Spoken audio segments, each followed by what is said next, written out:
Now, racist tensions in Senegal, in the Free State, have highlighted stark divisions between different groups of South Africans. Political analyst Dr. Somato Figeni says social media is one of the best tools to support social cohesion.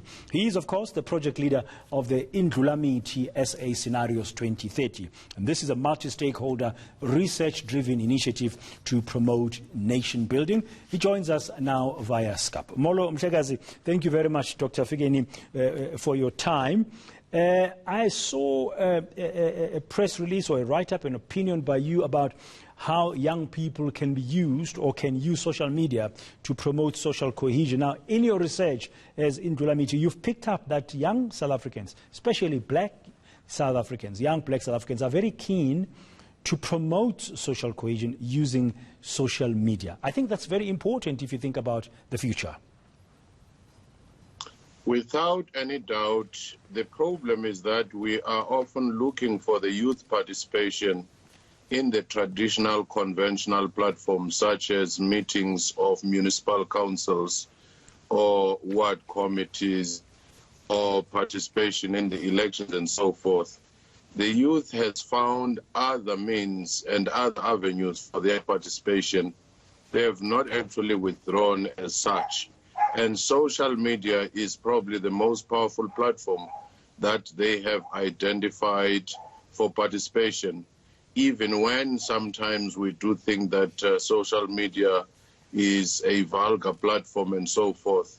It is reflective of society, but in between you do have very positive and sometimes promising engagement by the youth in that space. Is that what your latest barometer research has shown as Indulamiti, that young South Africans, in particular young black South Africans, are willing? I mean, they are, of course, as you said, very prolific on social media platforms, that they are willing to help to build rather than divide.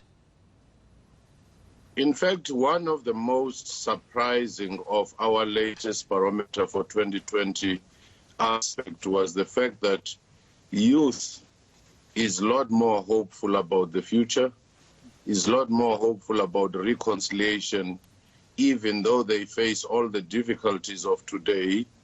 And yet it is the older generations that are a lot more cynical, less, receptive to the possibilities of rebuilding.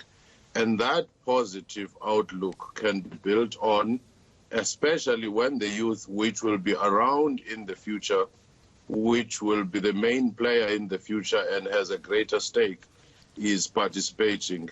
Yes, we should not stop encouraging the youth to take part in our politics and our conventional platforms, but at the same time, if Mohammed cannot go to the mountain should roll down to Mohammed.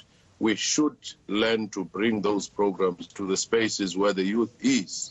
Now, how do you do that? Because from what you're saying, it's pleasing to hear that your research, the latest barometer research of Indulamiti, is picking up that kind of positive outlook by young South Africans. But how do you think we bring them into these conversations around these concepts of social cohesion, around building unity and making sure that people actually work together, not against one another?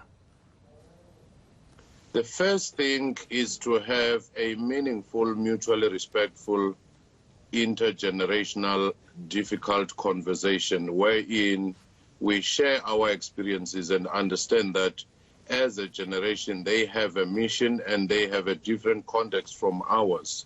And the second one, as I was saying, is to move into their platforms of comfort rather than expect them to come to the traditional conventional platforms that we have. Because right now you find that elders are busy in conferences, they are busy in parliaments, they are busy in different, government platforms, network everywhere. And the youth are busy in another platform, mainly the social media. How do we then bring our political discourse? How do we bring our national conversation to the platforms that the youth are comfortable with?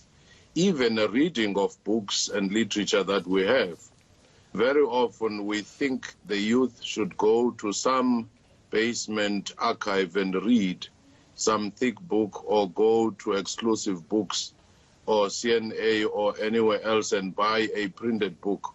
What if they are comfortable with the digital platform? What if they are comfortable with the audio books instead of the traditional ones? That's us who must adjust to that reality, not the other way around, if we are to make a meaningful impact. So intergenerational mutual respect starts with you and me, who are the adults, so to speak, who are the older generation, to say to our young South Africans, this come in, let's engage here. Because if you look at movements like hashtag Black Lives Matter, and here in the country, hashtag I'm Staying, which was a very positive campaign, and the other one, the against gender-based violence, hashtag Me Too, you see that people share audiovisual material on these platforms because they only have such a time span. So you can't go long and long like an encyclopedia. You need bites of important information to put out there.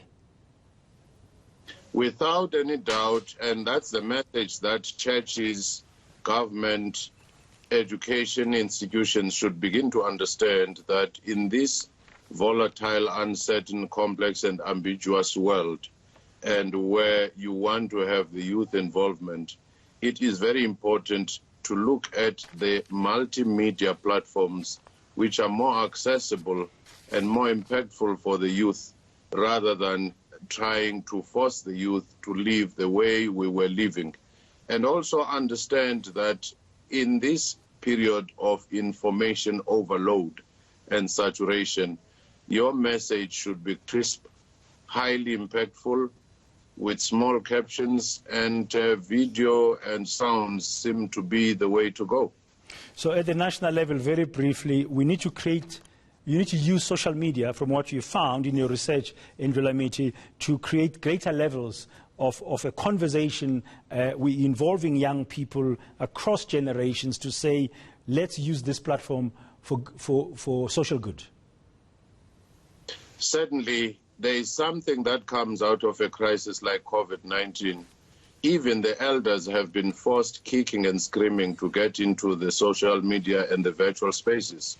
So we are closer to using the platforms that the youth were always comfortable with in this particular space. Thank you very much, Dr. Somadoda Figeni, project leader there of the Ndlulamiti SA Scenarios 2030. Their latest barometer research 2020 has found that many young South Africans, particularly young black South Africans, want to use social media to promote unity, to people working together rather than dividing one another.